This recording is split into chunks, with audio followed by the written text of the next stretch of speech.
Hello friends and colleagues, my name is Charles Buck and I'm a 35-year standing practitioner, author and educator in the field of Chinese medicine. And I'm here today to talk a little bit about the extent of modern usage of Chinese medicine and to present you some, I think, quite surprising insights into this medicine in the modern world. And this comes out of a session that I presented in 2019 at a conference in Lampeter University in Wales, in Great Britain, which was to Western medical herbalists, and I was giving them some overview of the world usage of Chinese medicine, or herbal medicine in particular. This is a section. This is the first section of my presentation, and I'm going to later present you with another section, the middle section, and then a later section that goes into the details of how Chinese medicine doctors think. But today, on this session, we're just going to look at some statistics. We're going to be doing some scoping of the usage and application of Chinese medicine in the modern world today. So in this session we're going to discover some surprising statistics. We're going to see how Chinese medicine thrives in a modern hospital environment in many countries in the world and contributes to modern healthcare. One of the triggers to my collecting this statistical information was when I read a double-page article in an English newspaper, the Daily Mail, by a journalist called John Diamond, who sadly at that time, in around 2001, was in the terminal stages of cancer. And he was very much against the use of complementary medicine approaches in cancer care, and he particularly focused on Chinese medicine. And what he said was, as the headline for his article, as a double-page spread in this newspaper, was, "If Chinese medicine is so good, why don't the Chinese use it?" Interesting question, because I always imagined that Chinese medicine was quite heavily used in China, and certainly that was my experience when I went there. So I began to collect statistics on this just to see what the truth of the matter was. So this is the hospital that I studied at and did a clinical internment at in 1990 in Shanghai. They've actually rebuilt the hospital since I was there. This is the modern version of it, and this is a hospital of traditional Chinese medicine where the treatments are acupuncture, Chinese herbal medicine, some special forms of massage, Chinese massage called Tui Na. And this has also got an inpatient facility, I think of about 600 beds. It was established in 1906 and has grown so large that they now have a sister hospital on the other side of the river. So this is the hospital I was at in Shanghai in 1990. And even at that time they had, alongside the Chinese pharmacies and the Chinese medicine and the herbal medicines and what have you, they also used Western medicine diagnostics. They had body scanners, they had gastroscopy units, they had lab facilities and what have you that you would see in a modern Western hospital, except that the treatment was primarily traditional Chinese medicine. So this is the Shuguang Hospital, a very famous hospital in Shanghai. When we look across the whole of China, we find that there are actually about 4,000 hospitals, major teaching hospitals like this, which are as big as our teaching hospitals in the Western world. And I think in the UK we have something like 150 hospitals serving the population's needs here. So 4,000 large teaching hospitals spread across China. And in addition to the hospital-based practice of Chinese medicine, we find that there are 42,528 regional clinics, smaller clinics and clinical facilities using Chinese medicine as their primary approach. And also they have biomedicine, Western medicine hospitals in China as well, and they have something like 20,000 of those. But they too, 90% of them have traditional Chinese medicine departments where they will deliver acupuncture or Chinese herbal medicine or what have you, perhaps on a smaller scale than you would get in a traditional Chinese medicine hospital. And I should say that these statistics have been collected over a period of time, over a period of something like 20 years. So they're not all statistics of this moment. Some are quite recent statistics, and I've indicated that on my slides where I could. And some are perhaps from 5 years ago or 10 years ago or whatever. So really I'm kind of trying to create an impression of the scope of usage in China itself. Of this medicine. So we have 4,000 hospitals delivering Chinese medicine across China. And this has grown year on year. This is not a shrinking medical tradition. Here's a graph of the growth in the number of hospitals in China, traditional Chinese medicine hospitals in China, from 1987 to 2017 actually. So the 4,000 figure was the figure I think for 2018 or 2019. So you can see that this medicine has grown in popularity and grown in government support over that time. So this service as a whole, when we look globally across the whole of China, we'll find that each year the traditional Chinese medicine service treats about 416 million people. That's not treatments, that's 416 million people. So that's not something that we would call fringe medicine or something that's just on the margins of modern medicine. This is a major contribution to the healthcare of people in China. And again, the number of people treated goes up year on year, the number of people treated by this medicine. So when we look at 2002, the figure was something like 200 million, rising to about 400 million in 2012. So it's been going on year on year. I would guess that it's something in the region of 450 million today, this year. So that's not insignificant. And when we look at the people who are employed to deliver this medicine, this isn't delivered in a health food shop, or this isn't amateur medicine. This is delivered by doctors with an initial training in Chinese medicine of 5 years is the basic training, of which roughly half that time is spent studying biomedicine. So they learn the standard biomedical tests, how to read blood scans and blood tests, x-rays and what have you. And in 2015, this is for, there were 452,000 Chinese medicine doctors working in the hospital system in China, having completed that 5-year training. Beyond that, there are also lower grade people delivering medical services. There are people with 3-year bachelor's degrees, for example, who only maybe deliver acupuncture or train arm massage or what have you. And these practitioners train in medical universities, and there are 28 medical universities across China turning out these graduates of this medicine. So, of course, as well as the actual physicians on the clinical coalface, so to speak, we also have all the background, all the back professions that support that. So, for example, in China, you can go to university. It's very common to go to university and do a bachelor's degree or a master's degree, in fact, in Chinese medicine pharmacy, so that you train how to identify the herbs, how to make up prescriptions, how to make creams and what have you. So those are the people who operate the pharmacies in the hospitals, or also in the wider outside world. And then, of course, there are other people who are academics and researchers. In 1987, this is an old statistic, I think the figure will have gone up again on this too, but there were something like 70,000 postdoctoral Chinese medicine researchers working in China. These are people who've done their PhDs and who are researching the pharmacology of Chinese herbs, or who are researching acupuncture or the other aspects of Chinese medicine. 70,000 postdoctoral researchers.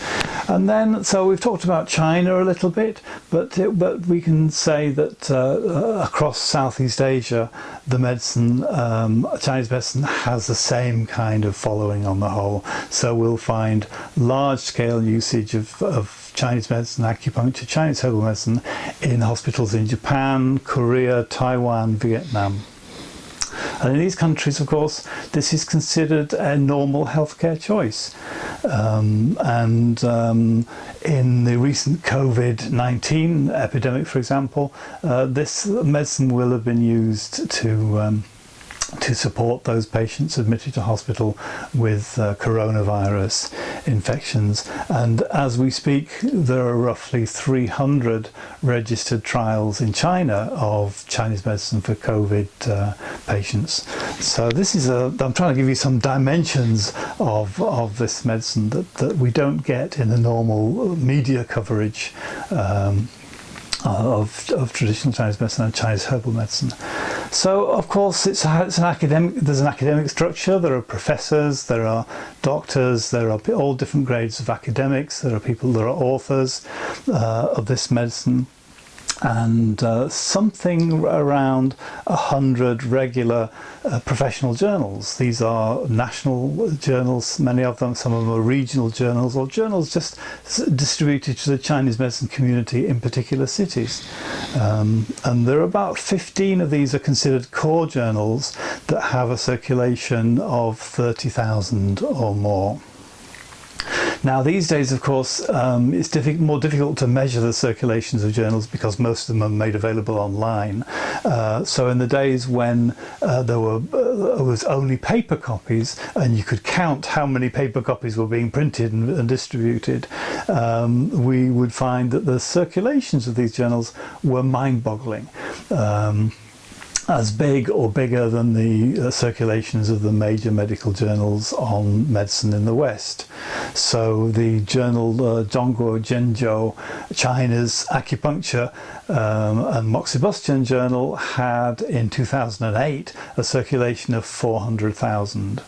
Zhongyi Jiazhe, the Chinese medical journal, had a circulation of 183,000 per month, and even the local Shandong Chinese medicine journal had a circulation of 303,000 per year in 2008. So this is a whole academic structure supporting this medicine of the medical professionals who practice this medicine. So the content of these journals is also mixed. It includes clinical trials. It includes clinical audit studies, where you simply count heads really in hospitals with particular conditions, how many people seem to improve and how many people didn't seem to improve, and those sorts of things. That, of course, isn't a randomized controlled trial. Roughly 5% of the published clinical trials would count today in the modern West as being randomized clinically controlled trials, i.e. gold standard trials. So a lot of the information is really more of a form of clinical audit than anything. They're not trying to prove this works, they're simply trying to improve the medicine and make it better. Of course, as well as the actual clinical studies, there are pharmacological studies that have researched into Chinese medicine, into Chinese herbs, for example. Also on the mechanisms of acupuncture as well. So there are something like 300,000 published papers on Chinese herbs. And so if you were to go on the world's main research database for medicine, you can search any Chinese herb and find a significant literature body on the pharmacology of these things. So they have been studied both in terms of what they do to human physiology and also what the toxicology might be as well. The journals also include case histories, and they include discussions on diagnostic aspects, on Chinese medicine theory, on Chinese medicine history, and that sort of thing. So there's a whole world out there of professional medical practice on the field of Chinese medicine in general. When we look at publication statistics, here's a slide of papers published in different fields of Chinese medicine, and so you can see from this that there was something like 28,000 published papers on acupuncture, some on dietary therapy, some on Tai Chi and cupping, and all the small numbers on those. But when we look at the number of published papers in, this would be 2000 and I can't see what year that is. 2007, actually, this was the number of studies that have been published on Chinese herbs at that time was 241,237. So again, that's not an insignificant evidence base. So we can say that there's tons of research for any condition. If you could access the Chinese journals and pick a medical condition, you would find a whole load of literature. It would be difficult to read it all. But if we just take one example, if we take the example of miscarriage, the use of Chinese medicine, traditional Chinese medicine in the treatment of miscarriage, when I looked into this in 2013, I found that there were 96 papers published on acupuncture and miscarriage and 1,444 studies on Chinese herbal medicine and miscarriage. So, and we could pick almost any medical condition and find a similar kind of literature base. Well, similarly, when we look at the pharmacology of Chinese herbs, and we go on PubMed, the World Research Database, we will find something like, you can pick any herb. If we just pick one herb, if we pick Danshen, for example, or Salvia miltiorhizae, and we do a search for that on the PubMed, the medical database, it turns up, or when I did a search on this for the conference last year, it turned up 2,742 studies onto that herb. So again, that's a considerable amount of research effort has gone in to validating this medicine and researching its safety and efficacy. So a few years ago, it was the government in the UK decided that it would be a good thing to just look into herbal medicines and see whether there was a case for a state regulation of herbal medicines. And so the deputy head of healthcare in the UK, in medicine in the UK, was asked to look into it and chair a panel looking into herbal medicine, and his conclusion was, this was David Walker, who was the chair of the UK Parliamentary Panel on Herbal Medicine, said in his report at the end of this in 2014, there is no evidence for herbal medicine. So that's interesting, an interesting difference of viewpoint there, where a person can be charged with looking into it, and I can find tens of thousands of studies of all sorts into herbal medicine, and the chair of a parliamentary panel can't find any. Surprising, really. So let me just look a little bit at some statistics on the actual herbs themselves. So these are this is the use of Chinese herbs in China and the cultivation of them. So here we have a picture of herb growing fields in the foreground. This is a Chinese herb called Yin Yang Huo, which again has had quite a lot of pharmacology done on it, in 1987, again, I'm sorry, this is a few years out of date, the figure again will have gone up significantly since then, but in 1987, when I found figures on this, I found that there were 660,000 acres of China under herb cultivation. And at that time, there was something like 1.25 million tons of Chinese herbs produced every year, and 240,000 tons were exported annually. Again, the figure has just gone up year on year. I'm not sure what the more recent figures on that are.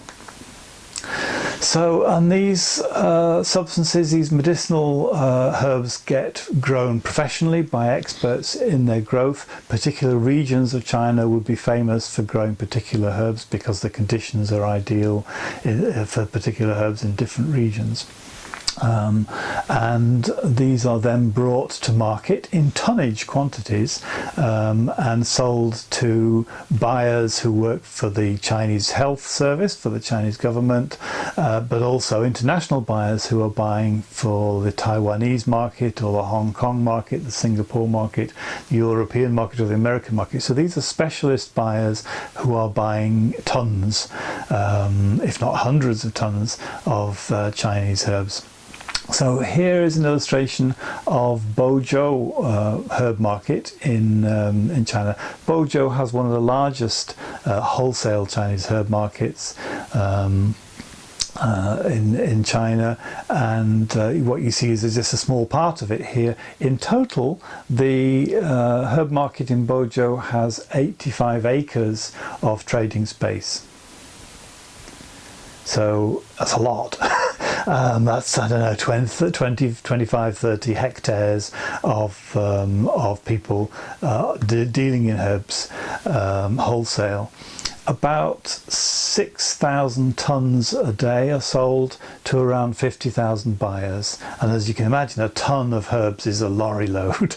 So 6,000 tons a day. And this is the market that I believe is open 6 days a week, selling 6,000 tons of medicinal Chinese herbs a day. And in 2012, that market was worth 36.8 billion euros. So this is not this is quite a significant activity. So in conclusion, this is a significant form of medicine that's used across the world and support in a hospital-based setting by trained professionals. And this isn't always the picture that you get from journalists in the press or from media or from people who perhaps have an agenda wishing to keep Chinese medicine back. So I hope you've enjoyed this session. I'm going to be recording a second part which talks about the way that Chinese medicine managed to survive in the face of the onslaught of modern pharmacological medicine. And I'm not saying that one's better than the other. I mean, we both have their strengths and their weaknesses. So that will be part 2. And in part 3, I want to go into some detail, trying to explain how this medicine works, what's going on in people's minds, in Chinese medicine physicians' minds, why it's different and why it's valuable or makes a valuable contribution to healthcare in the modern world. So that's what we're going to be talking about there. That's really going to be a very different presentation. I'm not going to be talking about yin and yang or about pulse diagnosis or other things. I'm going to be talking about a deeper level of the actual way that Chinese medicine Chinese medicine physicians think, and why this is interesting and why this is valuable in the modern world. So I hope you've enjoyed and got something out of my presentation today, and I hope you'll join me in part 2 and part 3 of this session, and also in the other videos that I'm going to be producing over the next year or two that aim to explain the realities of Chinese medicine from somebody who's been an insider in that world for close on 40 years and has been involved in teaching and researching and exploring this amazing medical tradition that we still have alive today. So thank you very much for listening, and I'll see you next time.